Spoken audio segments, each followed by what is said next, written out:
Hello Harja, agus fáilte go blúirní Beilgeis, pádréalú mísúil ó cnús a Beilgeis éireann an seo a gálaist in the hallscoile Ballyclia.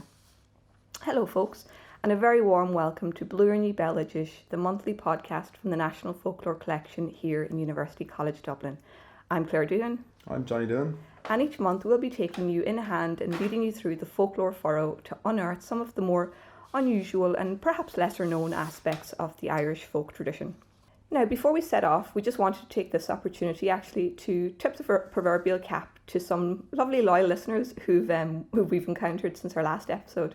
From surgeons in Canada to knitters in Dublin to a mysterious stranger in Mumbai as well, if our statistics are anything to go by. I'm quite curious about him or her. We're really pleased that our ramblings are finding an audience actually, and kind of hopefully helping you to pass a pleasing hour as you go about your daily business. So thanks to everyone who's taken the time to get in touch with thoughts and feedback. We really appreciate it, don't we, Jonny? We do. It's a lovely pleasure to read, yeah. Absolutely. So do please keep them coming by phone, email, pop in, send us your thoughts in any form that you wish. And we love hearing from you. And we might even try and touch on kind of some of the suggested themes in the coming episodes.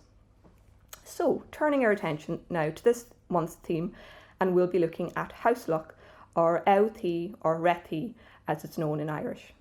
Those acts or omissions, things actively done or willfully left undone in order to draw luck and prosperity to a person's domestic dwelling or home and to cast out ill fortune from the threshold. So it's a very basic idea. Since man first sought shelter from the elements and protection from those physical threats in his environment, humans have striven for a corner of the world to call their own in some form for millennia. And this search for a home of one's own is a universal theme, and what drew us really to this little curious section of the archive and why we wanted to look at house luck. This impulse that comes from a very natural desire to secure the safety of our dwelling and the prosperity, well-being and good luck of its occupants. And how that is achieved will be today's focus, and one we hope will have wide appeal. And as myself and Jonny always find, once we start investigating a topic, we kind of go down the rabbit hole, don't we, Jonny, and just are overwhelmed by the breadth and depth of material held here in the archive. So before we set off, we're just going to give you a bit of a rough overview of our agenda for the day. So we'll kickstart with a brief overview from Jonny on material culture, the overarching canopy under which, I suppose, dwellings and human settlements sit in the study of folk tradition. And then we'll jump into the customs and beliefs which existed and which might still exist, we'll explore that we put in place to secure luck for our dwelling. So there's more than enough there already to kind of keep us going for the hour. So we really hope you enjoy it, and I will probably hand you over now to Jonny to start adding a bit of colour on material culture while we're still young. Yes. It's a hugely interesting area of folk tradition, and one that I thought, when I first started studying folklore, I thought, this would be kind of, maybe it won't be interesting as thing, material culture or vernacular architecture. But it was amazing when I started having these lectures on the different classifications of the house or house types in Ireland. Oka Campbell is someone that we'll mention a bit today, a Swedish folklorist who did a study in 1936 with Kevin Danaher, who's the other kind of great forefather in a sense of the study of material culture in Ireland, or one of several. But he mentioned that something along the lines that from the Carpathians in the east to Ireland in the west, and from Norway to Spain, kind of that the whole study of material culture in Europe in its broadest sense really couldn't be unlocked and understood fully without knowing the Irish condition. Yeah. And that again, in the same way that lots of stories existed, that kind of, or customs that were still running as kind of living waters in Ireland at the end of the 19th and into the 20th century, that had dried up in Europe and elsewhere due to the Industrial Revolution and so on. The same was true of material culture in many ways. So these people were keenly aware of that. We were a little laboratory for them, weren't we? Totally, in Ireland. Yeah. And we have as well, for anyone who's interested in this sort of material, to come in and look. And we have all of these beautiful drawings. Again, we're talking about material culture, and you lose a certain element of it when you don't have the kind of visual component. But they took these beautiful sketches and drawings of house types and so on, and even implements and things that you can look at here. We're actually doing some work on at the moment. They're hugely effective, actually, as you said, because we've spent the last month reading a lot of descriptions of houses and the material culture involved there, and as you said, you can very easily and quickly lose sight of the visuals because you can't see it, whereas the beautiful drawings by Oki Campbell and Kevin Danaher, it just immediately you see it and you understand, direct entry dwelling, roped thatch, all of a sudden it's there in front There's a of you. huge resonance, and there's a beauty and a simplicity to it as well that comes across that can't but have an emotional response, in my case at least. This is the feeling. Mascara all over the place. All over the table. I can't even read my notes on Sunday morning, 10 minutes in. But say, to explain even to listeners, I suppose, as a broad overview, which is, I guess, worth doing in the context of these podcasts and explaining to people about folk tradition in its broadest sense. When we talk about material culture, it'll be no surprise that we're talking about kind of visible, physical and built aspects of our folk tradition. So, like I was mentioning there, from tools and implements to everything to crafts, costumes to recipes and more. But like I was saying, these reveal or tend to reveal more or much about the spiritual and symbolic aspects of our culture now, our forebears as a people, and also us in the present. So the ways, I suppose, that our forebears engage with the implements and items that they use or that they build reveals a lot about their kind of approach to the natural world, basically. And so today what we're looking at is a term we've mentioned already, vernacular architecture. And people might be thinking, what the hell are you talking about when you mention That's true, actually. We're so used to it and we've run over it without thinking now. Vernacular, it comes from the Latin vernaculus, which means native. So when we talk about vernacular architecture, we're talking about native architecture. And within that, I suppose, given that we're talking about kind of folk culture or folk tradition, we're looking at expressions of culture that are traditional, informal, communal, orally expressed or shown by customary example, and that they're anonymous. And in their form, they're variable and stable. So you see variations of a stable form over a large area. So that goes up for stories or songs or customs or beliefs, but it also goes for implements, tools and house types and so on and so forth. You can see there's a kind of connection between abstract and more material aspects of culture. So when we talk about vernacular architecture, we're using these kind of defining characteristics, which aren't totally satisfactory, but we can use them broadly to define these constructions and traditional dwellings. So in the sense of vernacular architecture, there's no set author or architect to whom we can attribute a particular type of dwelling or a particular feature in a dwelling. They're more communal in that sense, which is another kind of characteristic. Secondly, we're dealing with an informal architecture. So this is an architecture in which we can't go to look at the blueprint for a house or state records or state papers or planning permission or any of that sort of stuff. And it's worth bearing in mind as well, planning permission in Ireland, I think it only came into being in the 60s. I believe so. So it's a very, very recent kind of thing with this overarching kind of bureaucratic approach to planning zones and so on, as opposed to a more natural response to the environment that had existed for thousands of years prior to that. And that's it. That's one of the things I think we'll touch on so often, as even Kevin Danaher says, his 3 points, that tradition and customs respond to 3 things: tradition, the environment, and external impact. And it's that idea of responding to our environment that's always what comes up in folk tradition. Time and again. Isn't it? And that's interestingly what we'll see in the customs, how they vary across the country. It's always harking back to what is available, what is the driving force in that kind of community. It's always the environment and kind of responding to the world, the natural and unseen world. It's born out of this. The thing that it needs to be borne in mind, that folk tradition stems from and is born of the natural world and man's response to nature and man's being in nature, and in a way then that you see the antithesis of that in modernity, where you have the replacing of the local with the global, or this kind of homogenizing of culture, where you can be the replacing of place with non-place and so on as well. We'll get into that sort of material as we get on, I suppose. But yeah, there are no blueprints or state records set for these types of dwellings that we're talking about. And so for the likes of Oka Campbell and Kevin Danaher, in their study of these house types, which they travelled all over the country studying them and taking drawings and making records and so on. And they then had to conduct fieldwork, which is an essential part of the collecting of folk tradition as well.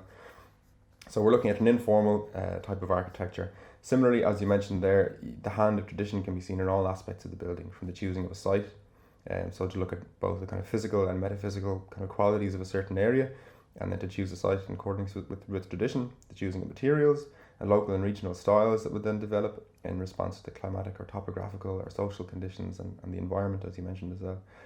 And then these methods of construction are passed on communally and shown by customary example, and are kind of oral in that sense. So you have anonymity, informality, tradition, variability, stability in the form, and then the kind of communal and oral nature of how these things are expressed and shared, basically. So they kind of fit into folk tradition in that sense, in a way that, again, people mightn't think, like I was mentioning, when they think of of folklore, you often think of stories and more abstract things.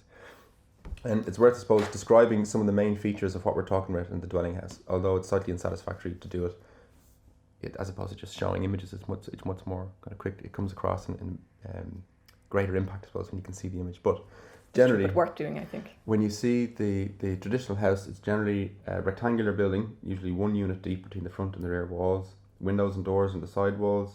The roof is steeply sloped in order to allow rain to run off, which is a prime concern. Well, this is Ireland. It is in this country.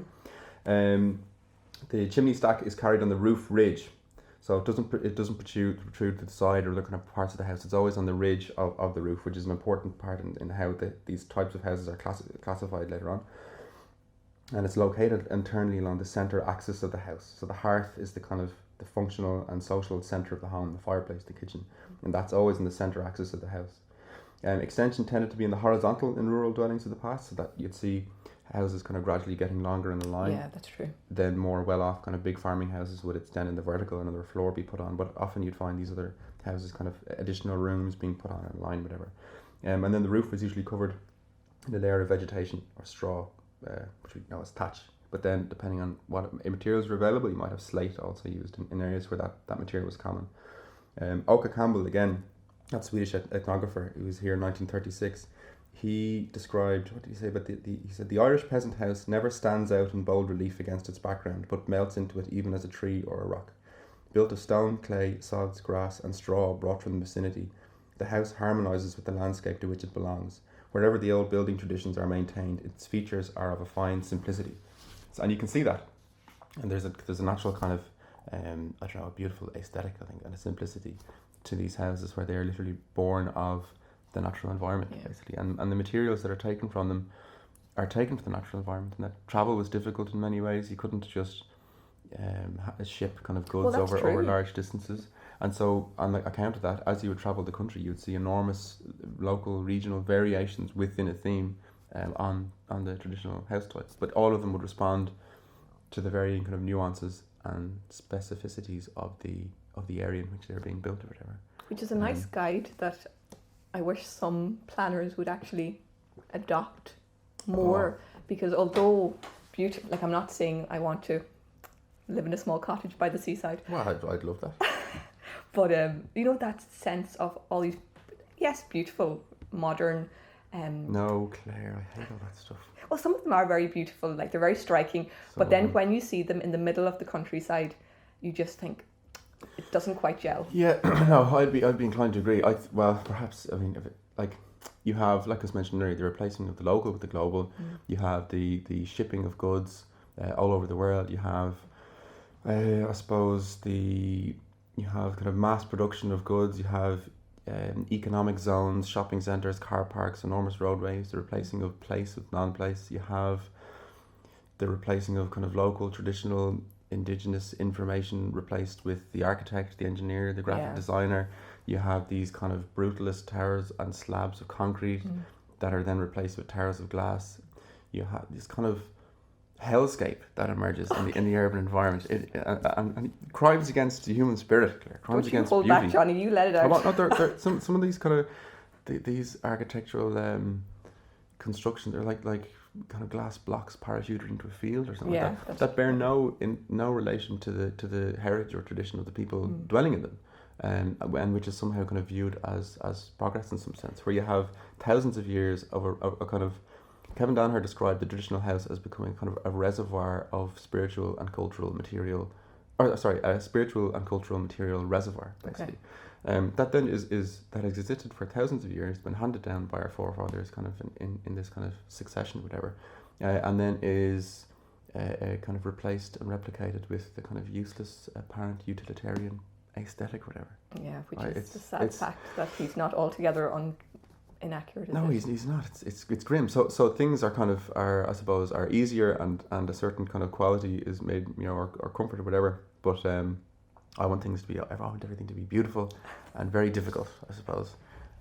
But there's beauty in the suffering, Johnny. There is, and it can redeem itself with meaning and so on and so forth. But the I suppose the erosion of that traditional information, and it's replacing in the modern context with a more homogenized kind of global expression or whatever is something I think to be lamented in many ways.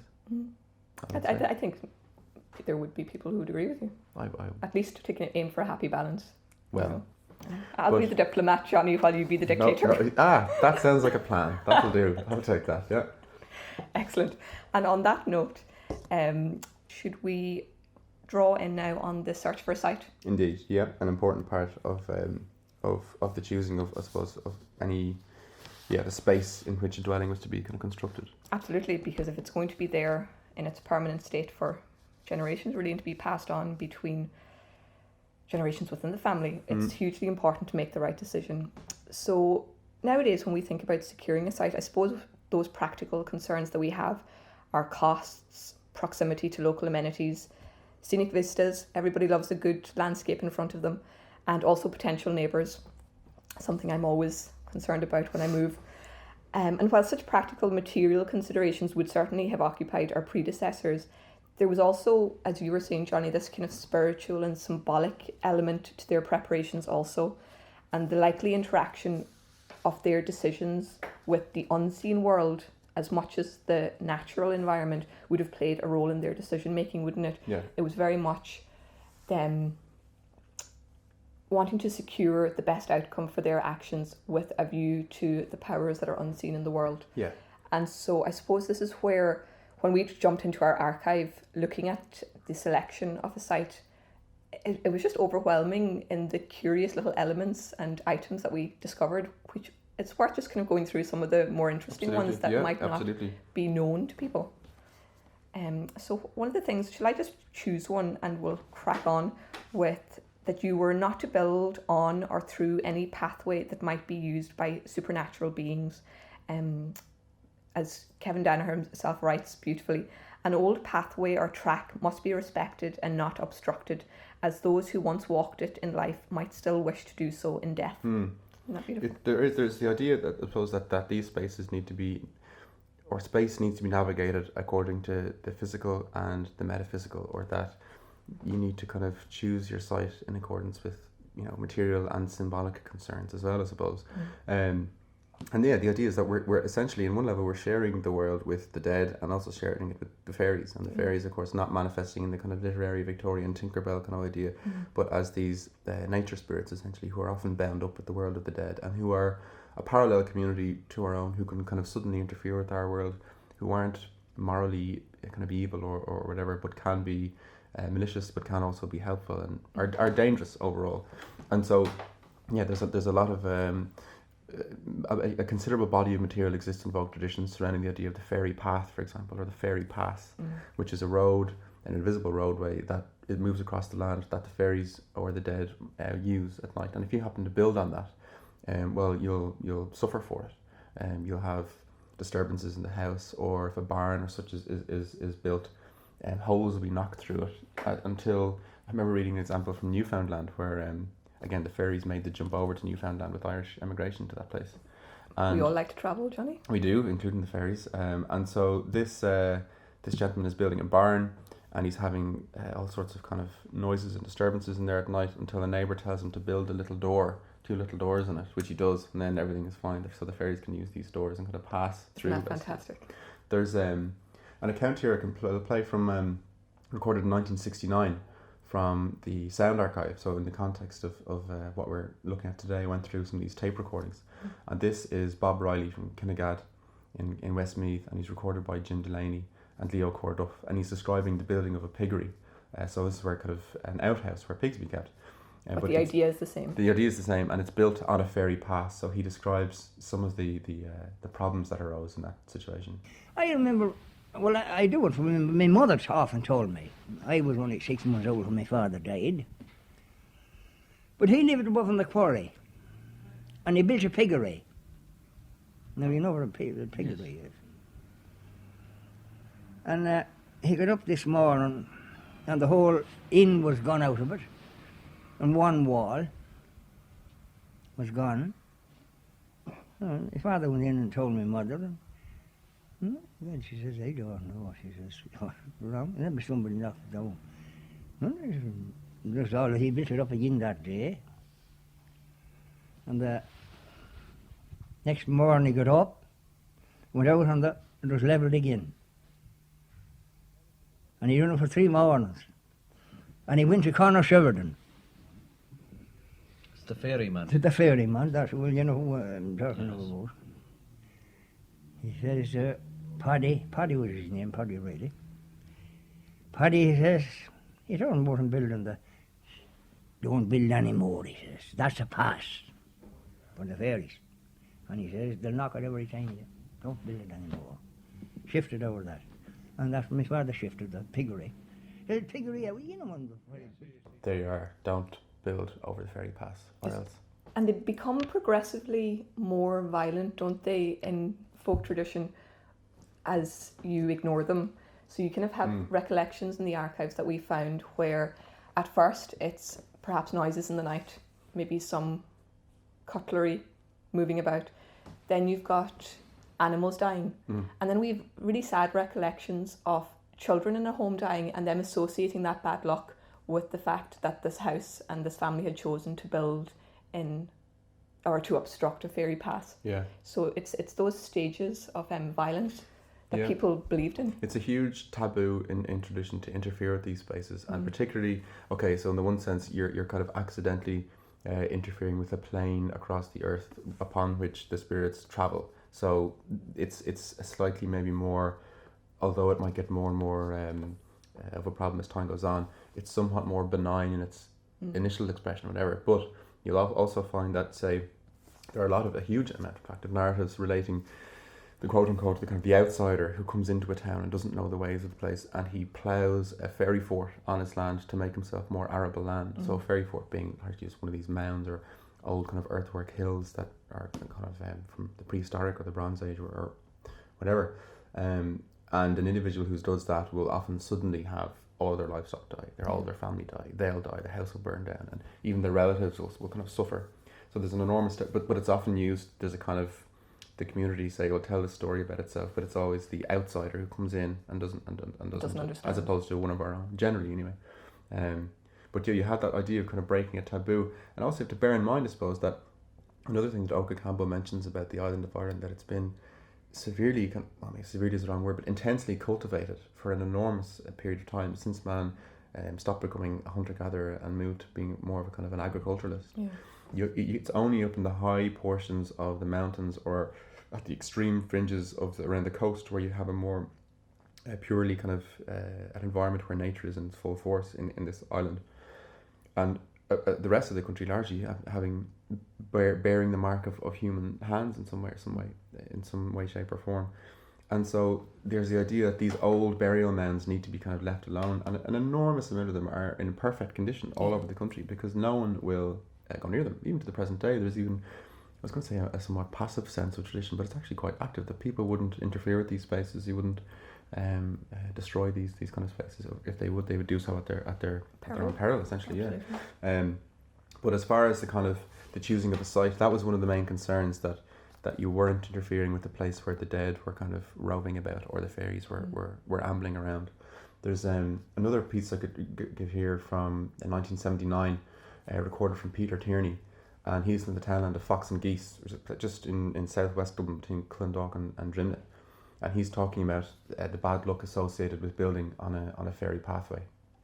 If you cross that path or put a fence in that path, you know what I mean? You put a fence in that path. This is the old people's. My grandmother told me this. You don't know, look.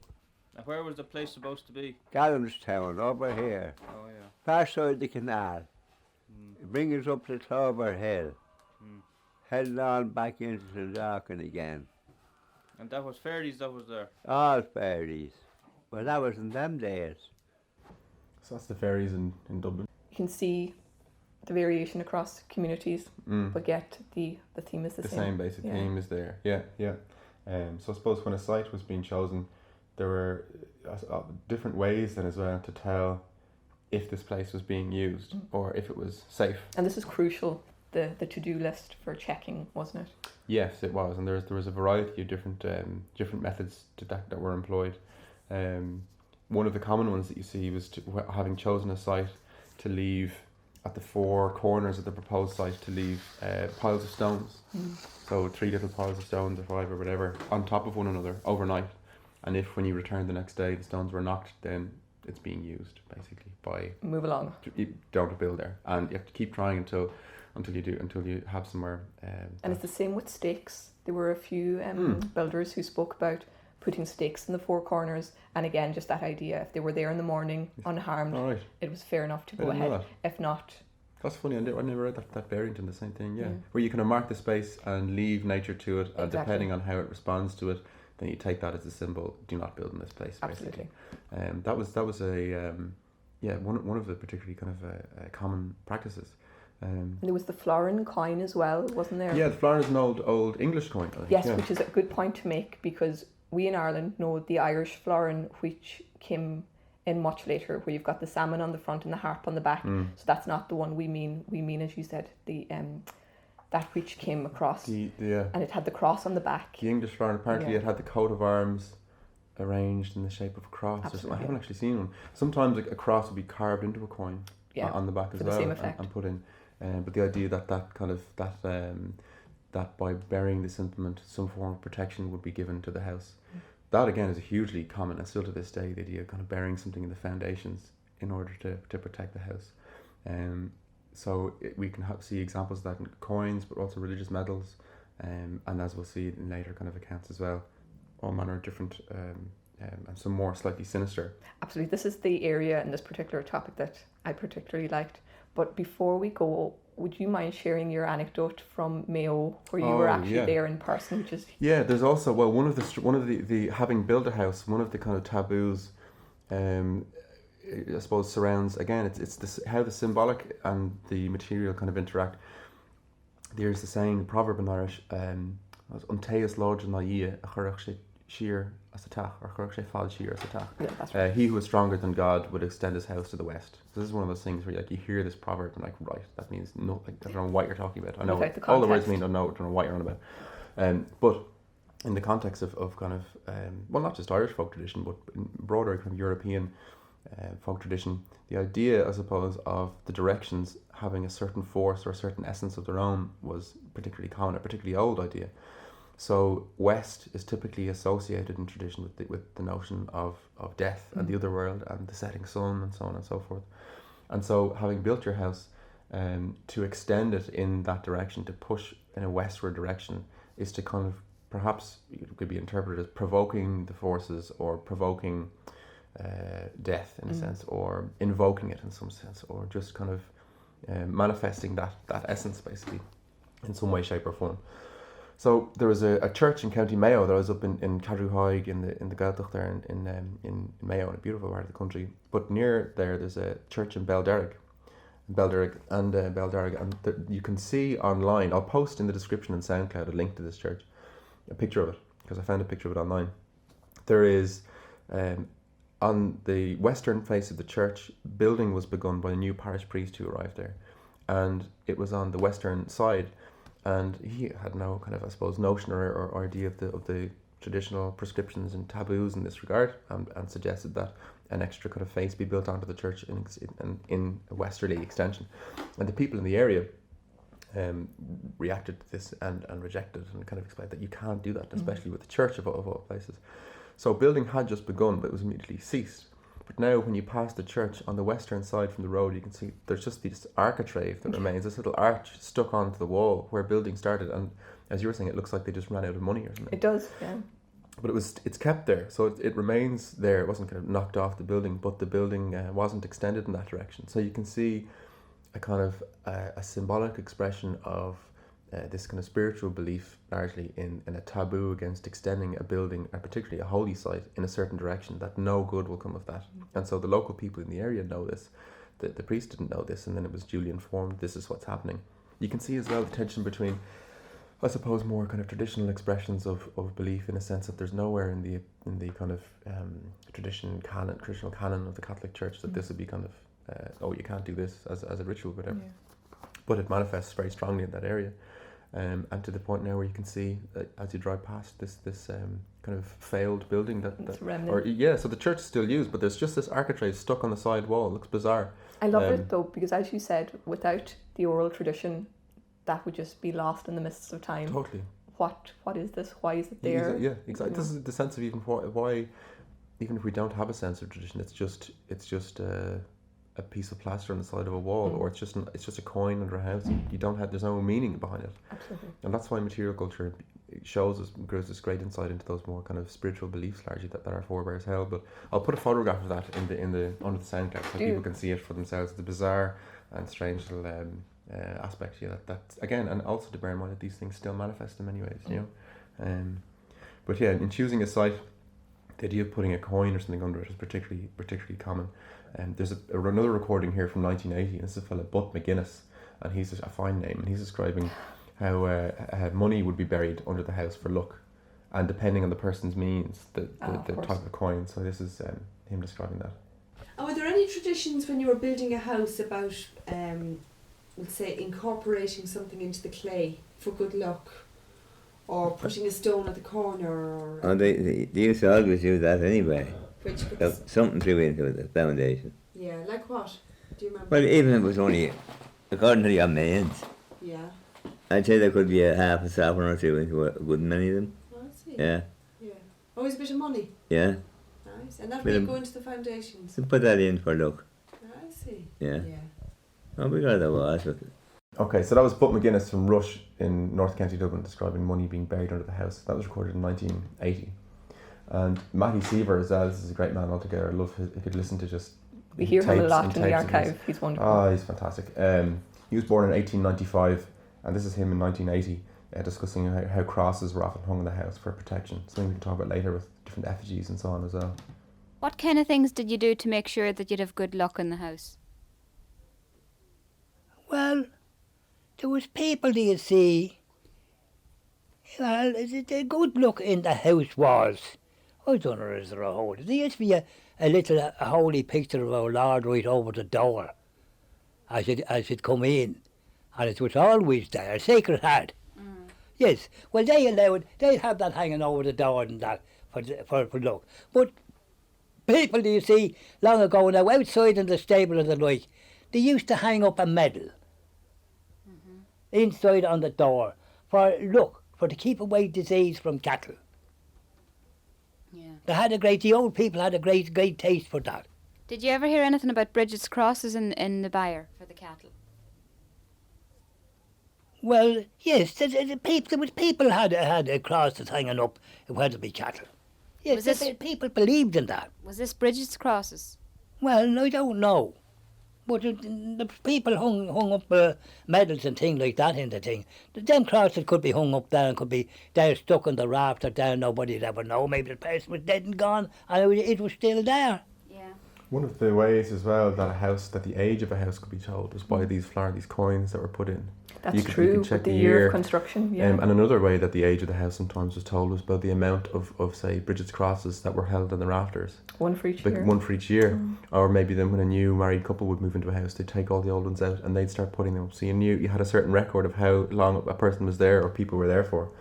But these are things as well, these basic kind of symbolic concerns that deal with, again, it's like you have to think of the functionality of folk tradition, that it's not this kind of broad, wishy-washy kind of notions, whatever. That these are customs and practices that are trying to deal with root concerns and senses of welfare, human welfare, and to banish misfortune and so on. And that is a constant concern, even in the modern age. I have some material here from fieldwork that I was doing the last couple of years in Dublin's south inner city, and this is a family talking about in a block. They live in a block of flats, and so in those flats, they still would have these same kind of items. So this is in a very urban context, a modern context, and not even in a site where it's one kind of home, and a site has been chosen and stuff is buried in the foundation, but in a flat, up on the second or third floor, this kind of block of flats in the inner city. And there are varying items described, and a coin again found later on under the lino. I'll just play this for you now. And was there anything else that people have for kind of good luck or ways to get rid of bad luck in the flats or anything? Do you say we've got a flat, go around 4 corners in every room and bless her. And get a bit of coal off someone. Your mother gave me a bit of coal I have moving a bit up of coal here. in my flat. Yeah. I have my salt, my coal, my holy water, what was it I got? My mother was very And religious. there was an old penny in my nanny's middle room. And when I was first getting the flat done up, I took up the line out in the old middle room, and there was an old penny in the corner. Yeah, they said bless the 4 corners of each room and get a lump of coal. Not your own, get it off somebody. Yeah. And Somebody hold else on. give it to you. I remember the mother doing that all right. Sorry, Johnny. That idea of the coal, do you think, is that the idea of the fire? Yeah, Is that... yeah, and it's a it's a common idea, it's an old idea, and you find it in rural parts of the country, and it was interesting then to find a reference to that in a very urban area, like I was saying, in Dublin South Inner City.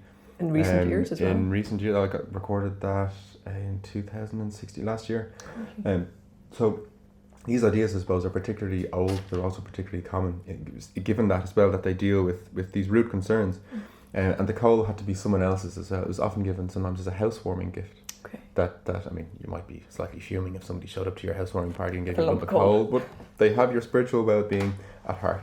That a lump of coal is given, so it's from someone else. Okay. Or even, the idea, even say in the context of the hearth and the fire, that keeping the fire lit or lighting the new fire in the fire in the new house from the embers in the fire in the old house. That the fire is symbolic of the life force of the house in a way, that it should be kind of maintained. So there are basic kind of symbolisms: holy water, salt as a preservative or even as a symbol of plenty, and coal as this kind of symbol of and iron as well is huge in folk tradition. Yeah, as often it was something that was buried as well. Yeah, that's true. Iron is generally used as a way to ward off supernatural influence of all sorts, keeping it on you, having it somewhere in the house, or burying it under the house as well. As many people had the 9 irons, which we were chatting about. Yeah, what was the 9 irons? It's hugely fascinating. I'd never heard of it in our tradition in Donegal, but if you imagine, to kind of give you a visual picture, when I had to go and look it up, Kevin Danaher has a sketch, and it's, if you imagine almost a charm bracelet, it's this idea of 9 miniature tools made of iron on a chain almost, and people would actually apparently we've got William Wilde describing a child wearing the 7 irons, and basically what it is, I suppose, if you do think of it as a charm bracelet with 9 small objects cut and shaped from an iron plate. So you've got a cross, a plough coulter, a ploughshare, a shovel blade, a spade blade, a hatchet, a saw, and then this little small round disc which is meant to represent a griddle that people would use for cooking. And then we've got a small shoe from a horse or donkey shoe, again tying in with that idea of luck. And each one, as you can imagine, ties in with either the agricultural life of the human, the domestic life of the human, and also with the cross, it ties in with that Christian aspect. Yeah. And all of those tools are chosen, again, because of their associated powers, I suppose, in warding off danger and bad luck. And so these 9 irons would be either held on a person. We've a lovely story actually about Big John Joyce from Galway, who is described in folk tradition as being a bit of a hero, a local legend, who went off and had wonderful adventures all around the world and lived to a ripe old age. I think he passed away in 1913, and he always wore the 9 irons that his father had made for him at birth because they were afraid that his mother would lose him in childbirth. So from that very first night where he was born into the world, he has carried these 9 irons with him around the world. And then when he passes away in 1913, it's passed on to his son, and I'd be fascinated to know where they've ended up actually. That's incredible. But it's that whole idea of iron as a protection, and so as you said, you'd see it in the foundations of a house, you'd see it kept in a house, and again, as we go through different podcasts and different kind of calendar customs, you'll see iron coming up again and again. That's amazing. I'd never heard of that. And the I suppose as well, like just while you were mentioning, I was just thinking, like the home is the individual kind of, it's the fundamental unit in a traditional sense. The home, and in the same sense that, in a human sense, maybe the family could be understood as a fundamental unit again, as opposed to in a very modern context where it's a kind of hyper individualistic or kind of atomized individualism or whatever. Yeah. But in this context, it's the home is the indivisible unit, in which the family is kind of inhabits or whatever, and so all of the practices around this are to protect the family and to protect the well-being of the family, to ensure that there's prosperity, that there's plenty, that there's material plenty, that there's spiritual plenty, and that there's the kind of safety from supernatural forces or supernatural influences or negative influences at large. But it all focuses around this kind of indivisible unit of the home as a kind of a vehicle in itself for the family, basically. That's amazing. I didn't know. I thought those.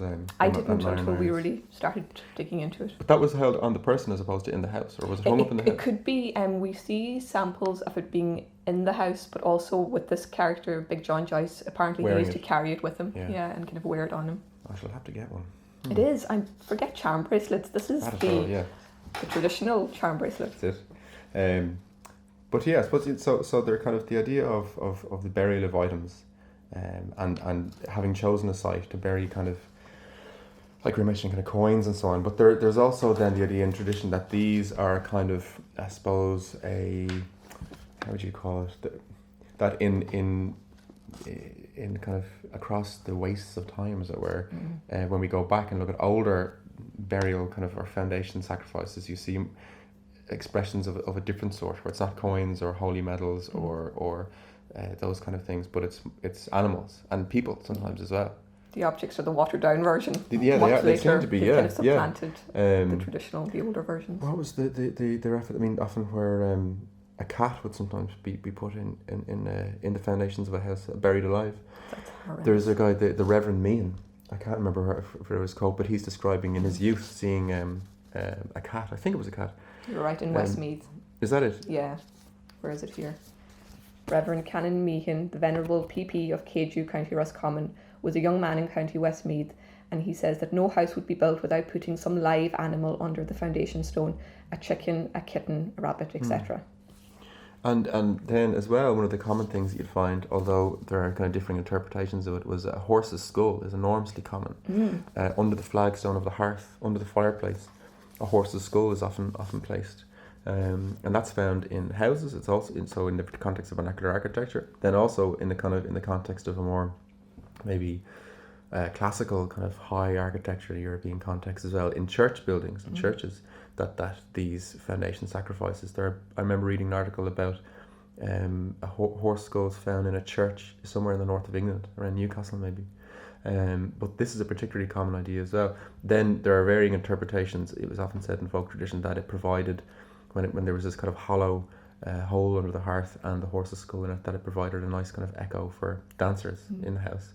And sometimes a pot was put under the ground as well. That's true. But that it would kind of provide this nice aural kind of effect, basically, that was enjoyed. People would make the sound of music and dancing and so on better. Because that's where the dancing would take place in the traditional home, kind of by the hearth. Because there's one man who describes it beautifully as the second rhythm to a dance. This idea of this pot or the horse's skull creating the acoustics to amplify, I suppose, the dancing or the tapping and the music.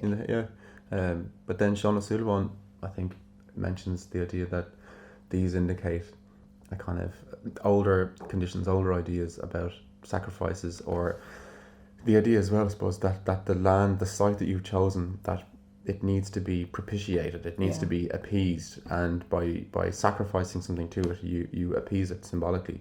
So by using certain livestock or animals or even people in a certain context. Human heads have been found at thresholds and under towers and buildings and so on as well, that give the indication that they've been put in the foundations. It goes back to, shall I read the quote from the Book of Lismore about Columkill on Iona? And Oran, this is the guy, who decides to have himself put into the church foundation. Absolutely, now this is mind-boggling. So this is from the Book of Lismore, so I'll just quote here. Said Columkill to his household when about founding his first church in Iona, "It is well for us that our roots should go under the ground here." And he said, "It is permitted to you that some one of you should go under the earth here to consecrate it." Oran rose and said, "If I should be taken, I am ready for that." "O Oran," said Columkill, thou shalt have the reward thereof." Then Oran went to heaven, and Columkill founded a church by him afterwards. Hooray! Hooray! So he is sacrificed into the foundations of the church in order to sanctify and protect it, and to appease, I suppose, the space itself. Then there was the idea that that even the hauntings of houses were sometimes the guiding spirit of that had been buried in the foundation, or the idea of certain ghosts appearing in folk tradition as animals in a certain house was that was the animal that was buried in that place To guard it. to guard it, essentially. Yeah. And so that now you have either a human or an animal that whose spirit guards this space, and it's having been sacrificed in the construction of the house. Was there something about, I read as well, though I'm not sure if you want, about burying a shadow? Oh yes, I found this actually really, I suppose, curious, as I'd never heard it before. Now, where am I? So this is the idea of sympathetic magic, I suppose, as we were talking about, was it last month? Mm-hmm. So the idea, as we became apparently more civilized, we drew away from that idea of human sacrifice and perhaps animal sacrifice, and so we're moving into this idea of objects as representing people. And so there's 4 examples here. So a foundation stone would be laid on the shadow of a person. So say, for example, if you stood by a window or wherever you were and it cast a shadow behind you, a foundation stone would be laid on your shadow as a representation of you as a human, kind of to achieve the same aim. Yeah. Then also, and this is where our forefathers and ancestors were quite creative. Also, someone might take the measure of you, Johnny, in terms of a measuring stick, or they might use string and then place your length, so to speak, on the ground and place the flagstone over it. There again, representing you, but not actually killing you. So happy Just days. as well, symbolically just as well. being, yeah, right.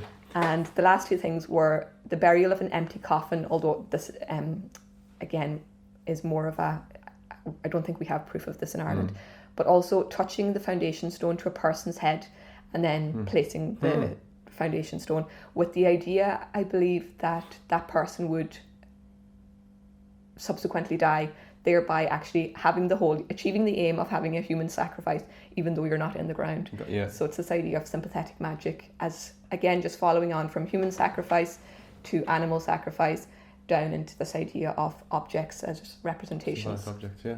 And now, again, in the context of modern hellscape of glass and concrete, the people who would initiate those buildings wouldn't so much as sacrifice a latte. Not at all. It's a different approach entirely. It's like the secularization of architecture. It's a strange kind of concept, you know, as opposed to this is a very kind of symbolic. Interesting way of looking at it. There's a head I was looking at buried under, I think, the Newgate Tower in Dublin. I don't know where that tower is, but in the same sense that just above a flagstone, there's a head, severed head, skull looking south, under the tower. And underneath that flagstone are certain tools and implements as well. That seems as though it's just a kind of ritual, again, kind of offering to this site. Now, I don't know what the nature of the kind of the person at all, but certainly when you get into older burials and foundations, there are kind of indications that humans were sacrificed, and that's really interesting. The symbolic aspect that you described, it then becomes a shadow or becomes in some way the person's essence or a picture. Something, yeah. Although, do you know what, I'm very curious, and if we have any listeners in County Wicklow, in Ballynaglen we have a recollection from Puedrigo Tuchel in the archive, and he says that the burying of horses' heads seems to have been a fairly common custom here in the floors and walls of houses or churches to make an echo. I have heard that a large number of horses' heads are buried under the floor of Killamote Church for that purpose. That's when I feel very bold and I want to go digging. Yeah, isn't that so? Yeah. If that's true. I know a family in Wicklow who had a horse's skull in their fireplace. Yeah, when they're doing the so house. Could very well be true. Yeah, it's quite a kind of, I think it's a relatively common thing, especially in old houses, old farmhouses in the countryside and so on. And it's this idea that when animals died, that they actually kept the head for potentially a few years, knowing that should a house be built, they could just pop into the old cupboard and... It's interesting then in the context of animals. Another thing that was done, again in Wicklow, Chris Corlett, he's the archaeologist, published his book, I think, of Wicklows Traditional Houses a few years ago. And one of the things that you'd find there, and still to this day in certain quarters, was the hanging up of calves' legs in the chimney. Yes. Hanging up there. The cruba. Especially when they had died of a certain amount of blackleg, say. And the way to cure the farm was to hang these in the chimney. And then if you think about it in a symbolic sense, the legs are hanging in the chimney. Even if the smoke of the fire is meant to dissipate over the land in the general area, that in some sense maybe that the cure will be kind of dissipated over the land, hence this symbolic kind of these legs, whatever, being contained in the chimney. there's another house in Westward, Mayglass, which is the first house in Ireland, I think, to be preserved or have some kind of protection or some special recognition of it, not on account of any historic event there, although there are many there, but purely on account of its being an example of this particularly old form of vernacular architecture. Some of our colleagues here in the collection would have worked on it, including That's our director. true, actually. Who would have worked on the preservation of it. But one of the inhabitants had hanging from the rafters, the old man described, calves' bits, as he called it, the bits of the afterbirth, wrapped up in paper and hanging from strings. I've heard you speaking about this before, Yeah, actually. all over the house in order to provide good luck. They were even sent away. Now, when the house is being done up then, these had to be, people were thinking, well, what do we do? Can we leave them here? They had to take them down. They were sent away, I think, for kind of analysis in some sort of laboratory. And yeah. I think I'd maybe prefer a houseplant. Houseplant. Which we'll come to shortly. We will, actually, yeah. Do save the horse or the cow bits. One of the things we were going to speak about, well, just before we actually finish that, for the sake of completeness, its foundation sacrifices are known across the world because Sean O'Sullivan speaks about China, India, Japan, Africa, South America, New Zealand, and we'd really recommend people read about it because there's just such a wealth of information that is hugely interesting and that will keep you reading for hours. Yeah. And again, get in touch if you did want some references. We could point you in the right way. Indeed, yeah, I'll put maybe some links onto the SoundCloud as well, that people can get onto some readings. Yeah. And one curious little thing as well. Shall we do the crickets? Yeah, and more animals in the house, indeed. Yeah. Now I will quote from. So I'll read you this little bit, which I just thought was lovely, from 1782. As a poem called The Cricket. So, little inmate, full of mirth, chirping on my kitchen hearth, wheresoever be thine abode, always harbinger of good. And that's the idea that crickets in the home would secure good luck for said home. Crickets were a happy omen.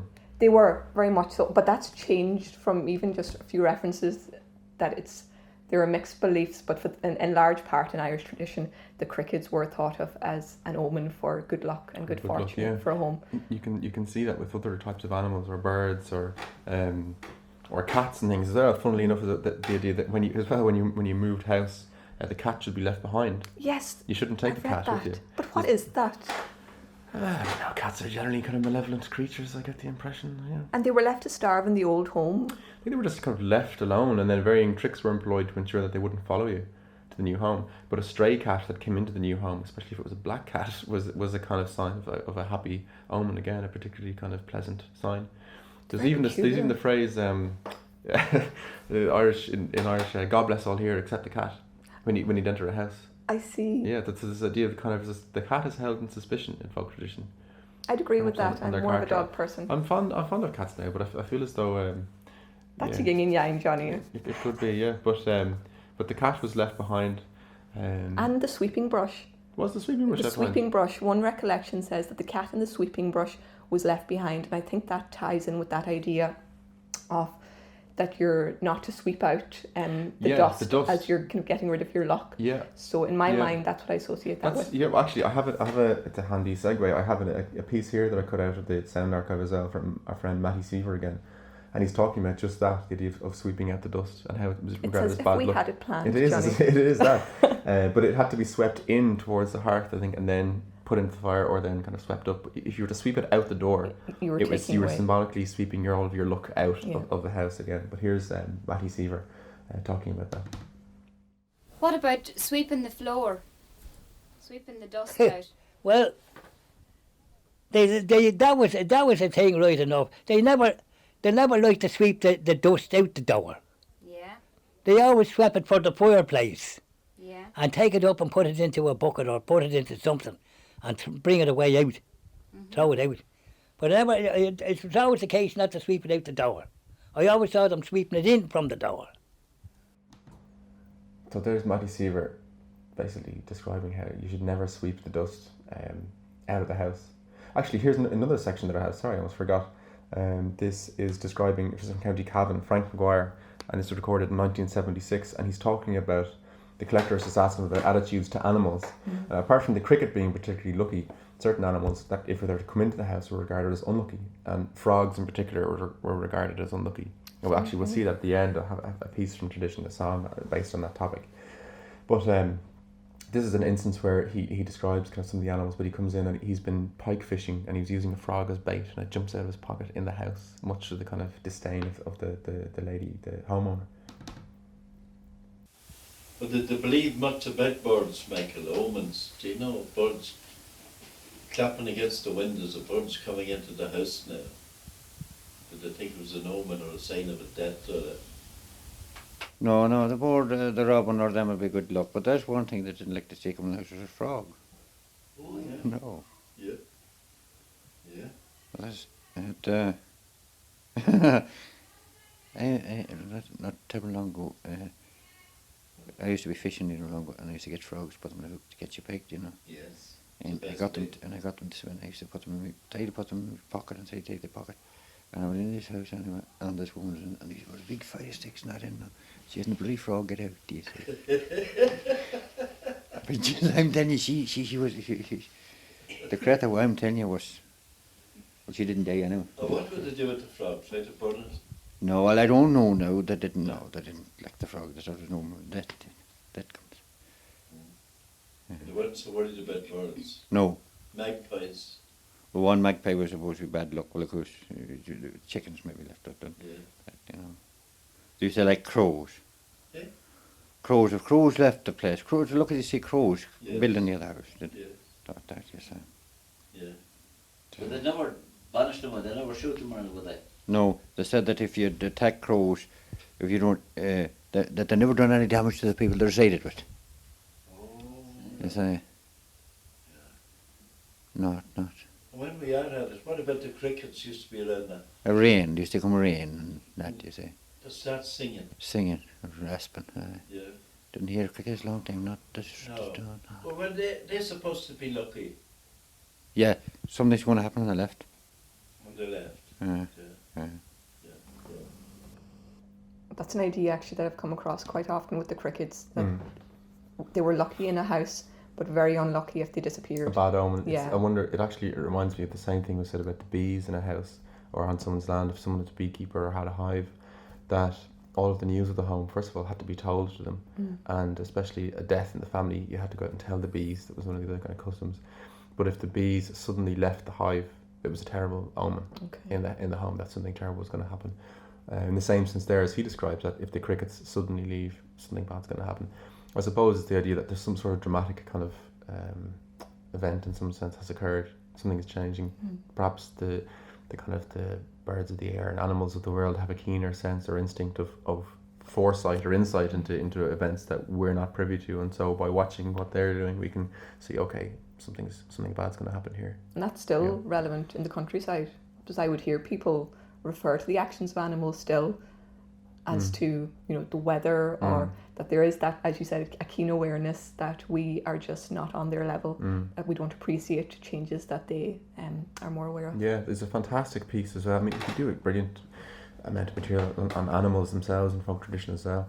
But Matty Seaver, again, I was listening to this brilliant piece where he was talking to these two young folklore collectors in 1980, and he's saying that the young people aren't educated about the instincts of animals, and he's giving out about this, and he's saying that he's a kind of an alpha man for kind of looking after the maneuvers of animals and learning their characters, and saying that they have an instinct kind of as we do, but that there's an enormous amount to learn from them, but that I think he's kind of describing that that the instincts of these animals should be taught in schools, and it's strange in the sense that in the one way you could say that if I was to go and meet such an individual that that I'm an apparently kind of educated person, and yet in a certain context I'm totally ignorant of those things, of these the kind of apparent these characteristics or the insight that's kind of offered in this context in the natural world. Same with animals or plants and so on and so forth.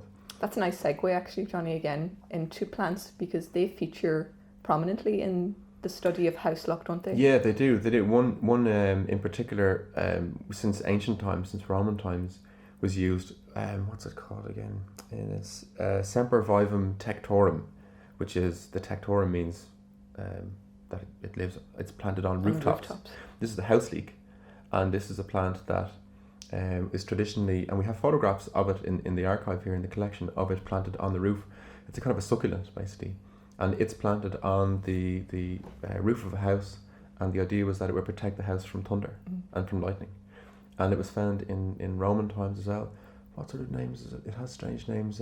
Jupiter's beard, Barba Jovis. Jupiter's beard is one of them. And Thor's beard. Again, reference to thunder. St. Patrick's cabbage. St. George's beard was another one. What was it? There was another one I saw. Welcome home, husband, though never so drunk. A strange name. Very strange. Hen and chicks was another one. I've heard that one when I was reading. There's a few different plants apparently they're called that, but this is a plant specifically that would protect the house from, again, kind of disasters and of a natural influence or a natural sort. And that was planted specifically on the rooftop. Similarly, then you'd find inside the house, even the Bridget's cross was hung over the rafters, again, as we mentioned earlier, to protect the house from fire. And so you see, in a sense, even how the house responds to certain times of the year and festivities and so on. But again, I remember in 1700 and something, there's a poem about the Bridget's cross. St. Bridget's cross hung over the door, and did the house from fire secure. And though the dogs and servants slept, by Bridget's care the house was kept. So it's like this kind of, the house is safe from fire specifically. When the fire was being kind of smored at night, when it was being kind of covered in embers and ash so that it could be kindled the next morning, which is a certain kind of skill in its own right. But there's also the danger then that the entire house will burn down at night if the fire kind of catches. So it needs to not go out, but it also needs to not burn everything down. A prayer was said specifically to Bridget, and she would typically protect the house from fire while this act was being carried out. So you have, I suppose, the idea of protecting the house from natural and supernatural influence that kind of manifests at certain times of the year as well, certain festivities. And we see that very often across calendar custom in the archive, because we could begin in January and move all the way through to December, and there are numerous festivals throughout the year where they interact with the home. And it's probably no harm just to note a few of them, just so that people get a flavour. Yeah. So we have, as you said, we've done St. Bridget's Day where the crosses would be hung. We've got Easter was very common to bless the house with holy water and to hang the palms.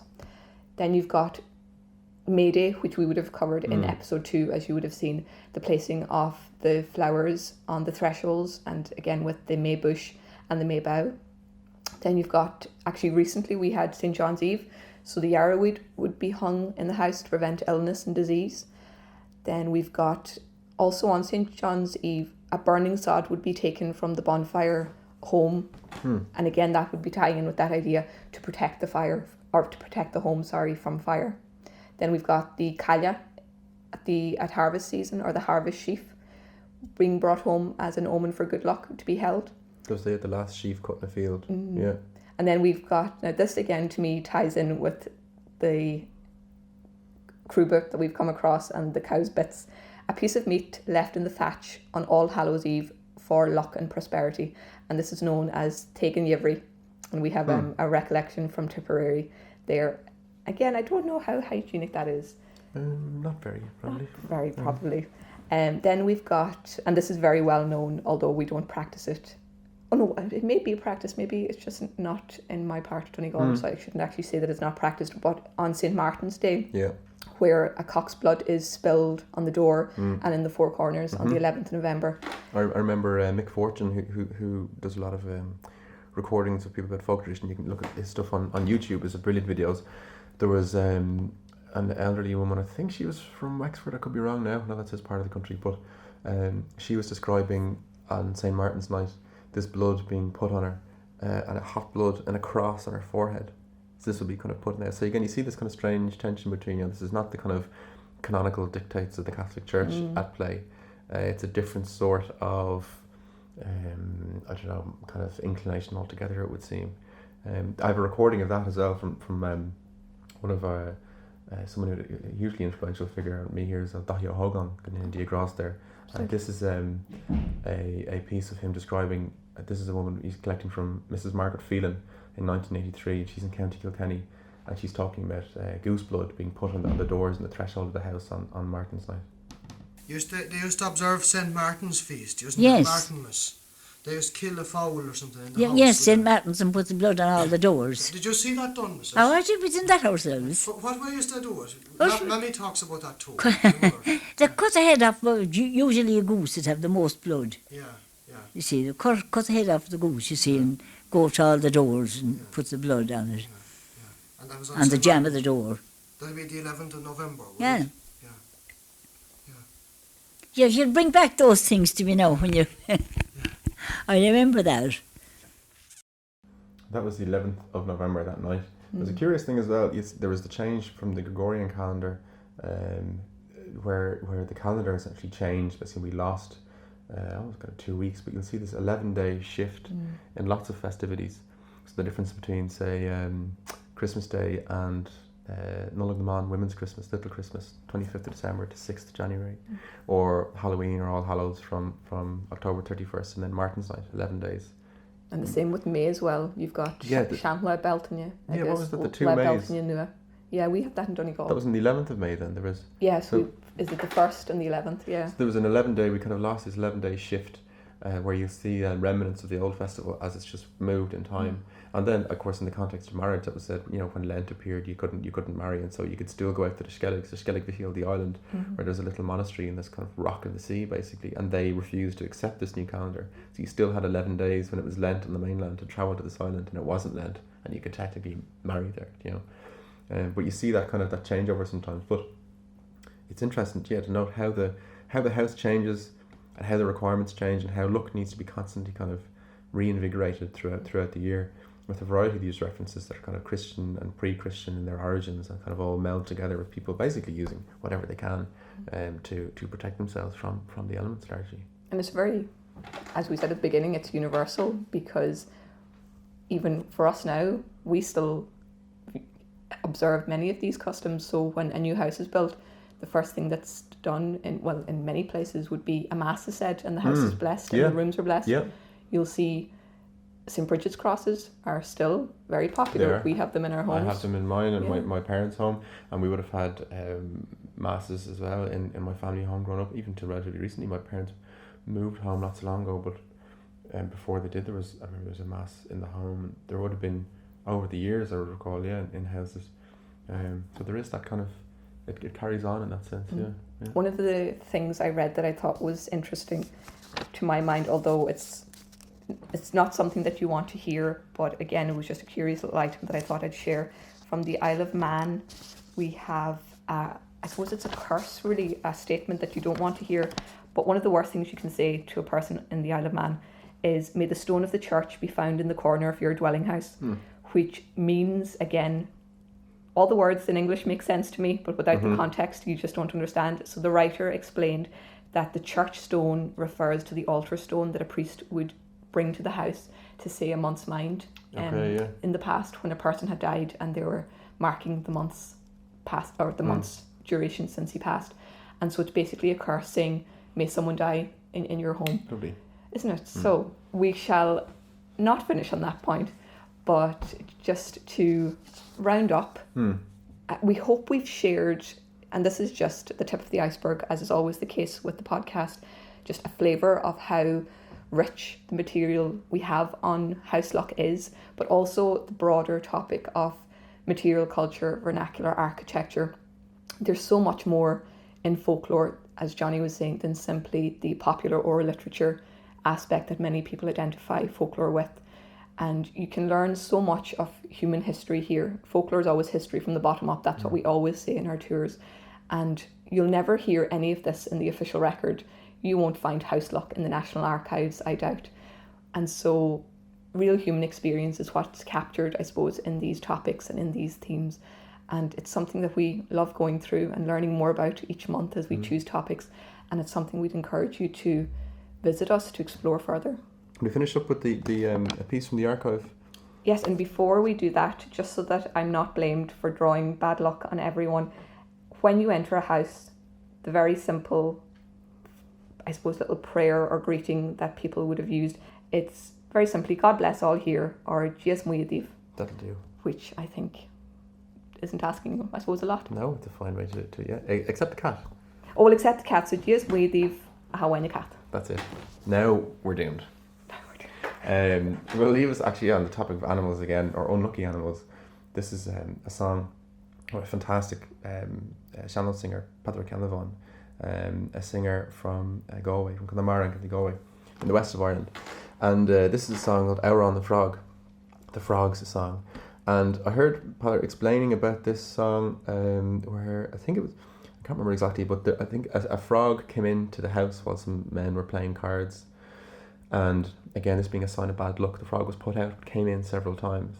And so afterwards, in response to that, the gentleman who kind of was in the home or whatever at the time composed this enormously fanciful song where the frog appears into the house, but it's dressed in a kind of suit of armour. Okay. And it goes through, it lists all these things, like that a frog is actually a merman, and he mentions the banshee, he mentions these kind of old battles through history that compare nothing to the fight that these two men had, where they're cutting each other to the bone with these swords and stuff like this. So it's this kind of, it's like a slightly fantastical song that references kind of house luck in essence, but to bring together, I suppose, some of the last bits and pieces. So I hope you'll enjoy that, and we'll catch you next month. We'll see you next time, and may your domestic dealings be lucky until then. Fortuitous indeed. Right, slán.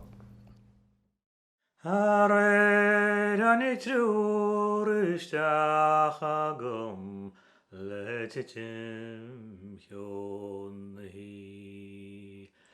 Gustiari dar hespan goi buakutun vanchi.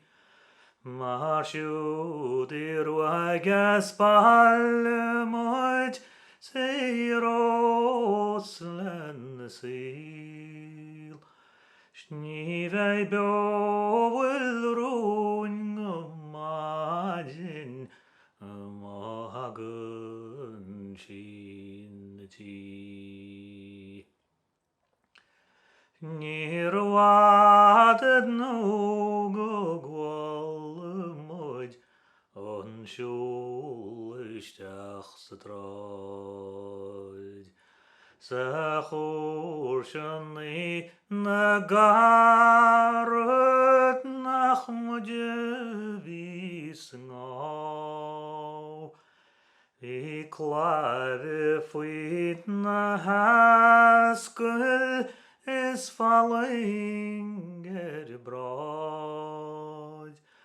Serenos chulleishkich Vishkich ashenten loi. Bei kantis kallerish gebrach chredne hired. Maar nilen nat was na hal nach leferan schel. Naar origesh kan bonan no antratjevi marnen doen. Ach nir hade gun karuchi gern tashi go. Juan trajan kin dos nahi is karan vion. Foditi o hiu gutiu anon agusenal. Geri chliw les brak na brini roen wagunion. Ach wils richtys bidish krin ni chorach lor. Schnil fare bugau aruli Gartogurios not.